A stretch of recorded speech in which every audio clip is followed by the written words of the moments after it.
Hello friends, कैसे हो आप सब। आज हम बात करेंगे यूनिट नंबर 9 के बारे में, जिसका नाम है व्यवसाय योजना कार्यान्वयन। यानी कि कार्यान्वयन का मतलब होता है इम्प्लीमेंटेशन, जिसका जिसको हिंदी में अगर मैं आसान भाषा में बताऊं तो एक तरीके से फार्मूला होता है ना, फार्मूले होते हैं, सूत्र होते हैं, उन सब का मॉडल का यूज़ करके किसी चीज़ को सक्सेसफुल करना है ना। अब हम बात कर रहे हैं बिजनेस की, एंटरप्रेन्योरशिप की, तो हम डेफिनेटली इसके अंदर वही बात करेंगे कि इम्प्लीमेंटेशन एक एंटरप्रेन्योर या एक स्टार्टअप के अंदर कितना ज़रूरी होता है। ठीक है, इम्प्लीमेंटेशन करना। आगे चलते हैं। सबसे पहले फर्स्ट टॉपिक पे, इसकी ना यार, इसकी जो बुक्स है ना, मेरे पास हार्ड बुक भी है, कॉपी भी है इसकी, तो इसमें बहुत ज़्यादा दिक्कत है क्योंकि ये फट जाते हैं बहुत जल्दी। इनकी जो ग्रिपिंग है बहुत कमज़ोर है। सॉरी। तो फर्स्ट टॉपिक आता है हमारा स्थान अवस्थिति, लोकेशन लेआउट बहुत ज़रूरी होता है। ठीक है, लोकेशन लेआउट क्या होता है? लोकेशन लेआउट मतलब होता है पसंदीदा जगह। पसंदीदा जगह क्या होगी किसी एंटरप्रेन्योर की? वो जगह है जहाँ पे मार्केट नज़दीक हो। ठीक है, वहाँ पे नौकर या फिर एम्प्लॉयज़ भी इजीली मिल जाए, अवेलेबल हो, उसके आसपास मार्केट में ही रहते हो ताकि जल्दी से पहुँच पाए, पंक्चुअलिटी हो। और उसके अलावा और जो कच्चा माल होता है वो इजीली आ पाए। ठीक है, उसका एक्सेस हो पाए और मार्केट की स्ट्रेटजीज़ को इजीली, आसपास मार्केट होगी तो वहाँ पे जानने में आसानी होगी। ठीक है, इजीली वहीं पे ही वो अपना सामान बेच सकते हैं। ठीक है, आसपास जैसे हम कुछ एक वर्ड और यूज़ करते हैं इसके लिए, हम प्लांट लेआउट। प्लांट लेआउट या प्लांट लोकेशन कहते हैं। ठीक है, प्लांट लगाना बोलते हैं ना, तो प्लांट मतलब वही एक तरीके से कंपनी लगाना। एज हमारे 9.3 आते हैं, स्थानीय निर्माणों को प्रभावित करने वाले तत्व एक कारक। तो जो फैक्टर्स होते हैं जो कि हमारी लोकेशन को एक तरीके से प्रभावित करते हैं, जो हमने एरिया चूज़ किया है ना, उससे मतलब कि क्या फ़र्क होता है, क्या डिसीजंस मेकिंग होती है, इफेक्टिंग होती है अगर हम गलत एरिया चूज़ कर ले या एक अच्छा एरिया चूज़ करें। ठीक है, तो जैसे कि पहला पॉइंट है यहाँ पे आपका बाज़ार। बाज़ार की निकटता बहुत ज़रूरी होता है। अगर हमारे आसपास, अगर हमने ऐसी लोकेशन चूज़ की है जहाँ पे कि बाज़ार नहीं है आसपास, तो शायद हमें मुश्किलें आएँ। ठीक है, क्योंकि वो बाज़ार तक पहुँचाने में खर्चा आता है ना, ट्रक जाते हैं भर भर के, तो प्रॉब्लम्स होती हैं। आसान ये होगा कि हम बाज़ार के आसपास ही रहें तो श्रमिक भी ईज़िली प्रोवाइड हो पाएंगे, है ना। वो भी हम आगे पढ़ेंगे अगर अच्छी जगह पे होता है तो। अगला चलते हैं, आवश्यक कच्चे माल की आपूर्ति।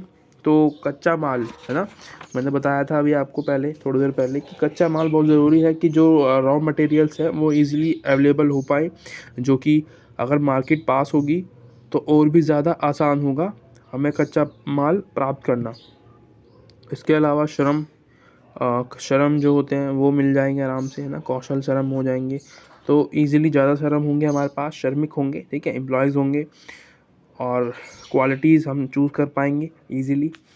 जहाँ पे हमें प्रोसेस, यहाँ पे हमें श्रमिक ही नहीं होंगे तो वहाँ पे हमें चूज़ नहीं कर पाएंगे, मतलब अच्छे श्रमिक जो क्वालिफाइड होते हैं, जो स्किल्ड होते हैं वो। उसके अलावा अवसंरचना सब अवसंरचनात्मक ढांचागत सुविधाएं, इसमें क्या होता है, इस इंफ्रास्ट्रक्चर फैसिलिटीज़ कैसी है उस लोकेशन में। ठीक है, उसको एक तरीके से इम्प्लीमेंटेशन करना कि वहाँ पे स्ट्रक्चरल कैसा है सब कुछ। उसके अलावा परिवहन यातायात की जो नेटवर्क्स हैं वो कैसे, ट्रांसपोर्ट नेटवर्क क्या है, यानी कि जो एम्प्लॉयज़ जाएंगे, है ना, वहाँ पे आएंगे तो वो इजीली आ पाएंगे या दिक्कत होगी उनको। सरकारी नीतियाँ, यानी कि आप सरकारी पॉलिसीज़ जो होती है उसका कैसे लाभ उठा पाओगे। प्रतिस्पर्धा, यानी जो कॉम्पिटिशन्स होते हैं उससे आप कैसे निपटोगे। आपका जो प्रोडक्ट होगा उन परिस्थितियों से, उन कॉम्पिटिशन्स वाली जो कंपनियां हैं उनसे कैसे डिफरेंट होगा। जलवायु की स्थिति, तो वहाँ पे जो क्लाइमेट कंडीशंस हैं वो कैसी हो सकती हैं। ठीक है, वो मतलब कि बहुत ज़्यादा गर्मी ना हो वहाँ पे, आसपास का एरिया अच्छा हो ताकि जो लोग हैं, एम्प्लॉयज़ है, वो इजीली खुले दिमाग से अपना काम कर पाएँ। इंटरनेट एक्सेस होना चाहिए। ठीक है, राजनीतिक और जो प्रशासनिक अवस्था है वो अच्छी हो, है ना, रूल रेगुलेशंस हो वहाँ पे, तो इसलिए। तो जैसे कि व्यवसाय प्रक्रिया, जो एक्टिविटीज़ है, जो व्यवसाय प्रक्रिया होती है वो अच्छी होनी चाहिए। ठीक है जी, तो ये होता है हमारा टॉपिक यहाँ पे समाप्त। यहाँ पे थोड़ा आगे चलते हैं, क्या ये प्रक्रिया ही है ना।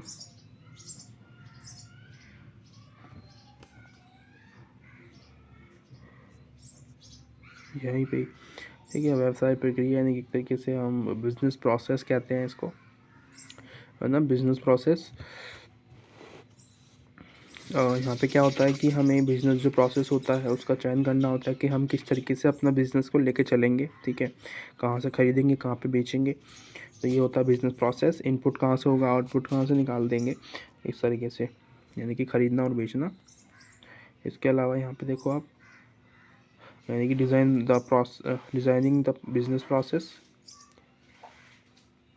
तो ये जो किसी भी प्रकार के जो बिज़नेस होते हैं उसका एक तरीके से प्रोसेसिंग तरीका होता है ये व्यवसाय प्रक्रिया को तैयार करना, है ना, जिसके निर्माण खंड होते हैं। ये एक प्रकृति है,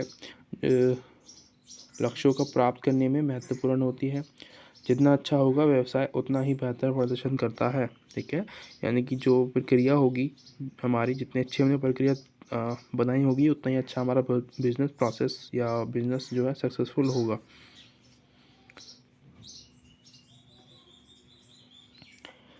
इसके अलावा यहाँ पे आप ये देख रहे हो बर्गर को बनाने की प्रक्रिया है कि किस तरीके से एक बर्गर जो है बनता है। ठीक है, यहाँ पे व्यापारिक प्रक्रिया स्वचालन।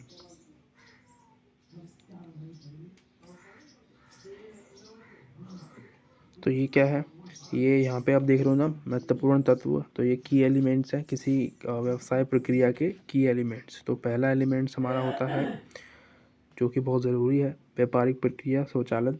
इट मीन्स कि ऑटोमेशंस बहुत ज़रूरी होते हैं। ठीक है, कंपनियों में ऑटोमेशंस मतलब जैसे कि लैपटॉप्स का यूज़ करना, मशीन्स का यूज़ करना, जिससे कि चीज़ें ईजीली बन पाती हैं। ठीक है, जिसमें कि मज़दूर हमें कम से कम लगते हैं और काम जल्दी होता है और सटीक होता है। ठीक है, तो वो होता है ऑटोमेशंस। मशीन जो देखते हो आप कंपनियों में, तो वो इसीलिए होती है ताकि मज़दूर हम कम रख पाएँ। ठीक है, मज़दूर का खर्च ज़्यादा ना हो और हमारा काम भी जल्दी हो जाए। इसके अलावा व्यापारिक प्रक्रिया में सुधार, इम्प्रूवमेंट करना बहुत ज़रूरी होता है ना। जो बिज़नेस प्रोसेस होते हैं उनमें इम्प्रूवमेंट करते रहना चाहिए हमको। इसके अलावा मॉडलिंग मतलब जो सर्विसेज प्रोवाइड कराते हैं अपने कस्टमर्स को, उसमें इम्प्रूवमेंट करते रहना। ठीक है, तो वहाँ पर रुकना नहीं चाहिए कुछ भी, हम इम्प्रूवमेंट। ठीक है, जैसे कि अमेज़ॉन करता था, अमेज़ॉन शुरुआत में आया था वो कुछ ही चीज़ों को सेल करता था, है ना। फिर बाद में क्या हुआ, उसने स्टार्टअप कर दिया अपना अलग, वो फिर गैजेट्स बेचने लगा ऑनलाइन, इलेक्ट्रिकल कपड़े वगैरह सब कुछ स्टार्ट कर दिया। अब तो उसने हर चीज़ उसके पास मिल जाती है आपको। इसके अलावा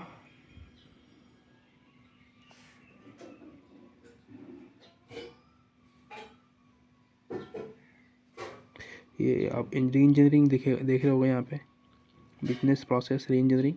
और इसका मतलब क्या होता है, जैसे कि फ़ास्ट फूड आपने देखा था अभी ऊपर, एक फ़ास्ट फूड का एग्जांपल था, तो वो एक री इंजीनियरिंग है, जिससे कि सर्विसेज क्या होती है, बहुत ज़्यादा फास्ट है वो, क्योंकि फ़ास्ट फूड है वो एक तरीके का जो कि मिनटों में बनता है। देखिए, ईजिली बन पाता है और आसानी से लोग उसको जो है खा पाते हैं, पर वो अच्छा नहीं होता है हेल्थ के लिए। ऑप्टिमाइजेशंस, यहाँ पे देखो आप, ऑप्टिमाइजेशन बहुत ज़रूरी होते हैं। आप अपने जो भी कमियां होती हैं, जो भी बाधाएं होती हैं, उसको ठीक करो, आप ऑप्टिमाइज़ करो अपने काम को, ताकि अच्छा फीडबैक मिल पाए आपको। जो गलतियां आपने लास्ट वक्त में किया वो दोबारा ना हो। ठीक है, मैपिंग करना बहुत ज़रूरी होता है। आगे चले थोड़ा सा तो कंट्रोल मिलेगा हमें यहाँ पे। ये कंट्रोल वाला कहाँ गया,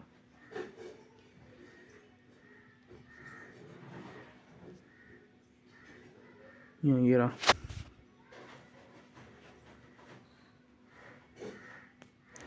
संचालित योजना नियंत्रण के बारे में निर्णय लेना बहुत ज़रूरी होता है। आपका अपनी प्लानिंग और जो कंट्रोल है वो अपने हाथ में रखो। ठीक है, ठीक है, जो आपके जो एक तरीके से इम्प्लीमेंटेशंस हैं वो इस पे बहुत ज़्यादा डिपेंड करते हैं कि आप चीज़ों को किस तरीके से लेते हो, जो कि हमारा यहाँ पे आप स्टार्ट करोगे। ठीक है, ये इसको आप यहाँ पे भी देख लोगे इस वाले ग्राफ में। तो जो जो उत्पाद की टेक्निक्स हैं आपकी वो अच्छी होनी चाहिए। ठीक है, selection of techniques of production, उसके अलावा मशीनरी का चयन करना, और ठीक है, यूटिलाइजेशंस करना, जो भी मशीन आप यूज़ करने वाले हो उसको चयन करो, आप चूज़ करो कि ये वाली मशीन बेस्ट है, नई टेक्निक्स का यूज़ करो। उसके अलावा यहाँ पे देखो कार्यस्थल अभिनय, वर्क प्लेस लेआउट बहुत अच्छा होना चाहिए ताकि लोग अच्छे से काम करें, जल्दी काम करें, उनको काम करने में मज़ा आए। ठीक है, काम करने का तरीका आपका अच्छा होना चाहिए, मतलब करवाने का तरीका। और उसके अलावा वर्किंग कंडीशंस, किस वर्किंग कंडीशंस में जो आपके एम्प्लॉयज़ काम करेंगे, प्रेशर्स है या किस तरीके का कंडीशंस होगा, ठीक है, उसके उसके हिसाब से आप चूज़ करोगे कि एम्प्लॉयज़ को कंपनी में हर तरह की कंडीशंस आती हैं, ठीक है, प्रेशर्स भी होता है उसमें, एंजॉय भी होता है, सब कुछ। इसके अलावा प्रोडक्शन प्लानिंग और रिस्क स्केड्यूलिंग, ये बहुत ज़रूरी होता है एक एज एंटरप्रेन्योर कि आप प्लानिंग से चलो, ठीक है, और प्रोडक्शंस और जो स्केड्यूलिंग है, जो टाइम टेबल्स हैं, वो उसके अकॉर्डिंग आप काम करो। फ्लो ऑफ मटेरियल, तो जो मटेरियल्स हैं आपके उसका प्रवाह अच्छा होना चाहिए। उसके अलावा यही है इसके अंदर stock market in control, cutting the controlling, कुशल सामग्री, स्किल वर्कर्स होनी चाहिए आपके पास है, मटेरियल हैंडलिंग होनी चाहिए, क्वालिटी कंट्रोल्स होनी चाहिए, ताकि आप अपनी क्वालिटीज़ पे वर्क कर सको। कहीं दिक्कतें आती हैं, ठीक है, अगर कस्टमर से अच्छे फीडबैक्स नहीं मिलते हैं तो आप उस पर आपको काम करने की ज़रूरत है। परियोजना रिपोर्ट, व्यापार योजना तैयार करना, तो ये इसमें कुछ भी नहीं था वैसे तो, ठीक है। ये जो आप देख रहे हो यहाँ पे पैराग्राफ, ये आप पढ़ लेना थोड़े थोड़े से, बस काम बन जाएगा। उसके अलावा वित्त पोषण का चयन करना, जिसमें कि आप ये ग्राफ देख रहे हो ना, ये देख लेना।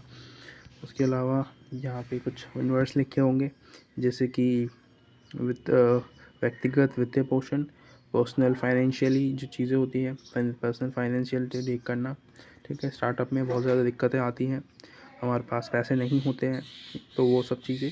और उसके अलावा